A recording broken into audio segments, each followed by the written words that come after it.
Okay guys, it's in travel mode right now, so everything's piled up on the bed. And in the last video, I talked about these curtains. I have come up with a totally different solution for that problem. I'm going to show you here what we're going to do. So I went to a woodworker and he cut me this board, no charge. The board is actually going to fit right here at nighttime. And then I'll put pillows on top, so I'll show you in a minute. Let me get it set up, and I'll show you how it's going to work. Okay, so now the board is there. It sits on top of the bench seats on each side. These two cushions are from the front dinette. They're small back cushions, and they fit in there perfect. That's one option. Another option is to not use these back cushions, take up this one and the microwave, and slide the bed forward. So again, this will only be at night, and during the day, these will be back in their place.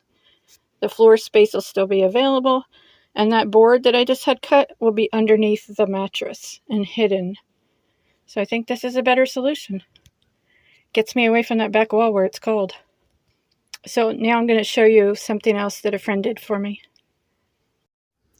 Okay, so this is at the foot of the bed, and this is where I cut the bed back and I made a seating area here. So now I can access, that wood is cut. See, he cut that for me. And now, because the blanket is stopping it and I'm holding the phone with my other hand. But this normally would go right up. But I wanted to show you that. And then on this side, where the microwave is, I get the blanket back. This side opens up also. So this goes back 49 inches back of bench seat that I was not able to access at all before, with the bed coming all the way out here. And now I can get in there. I can put my chairs back in there and other things. I have some extra extension cords. So it works out really well.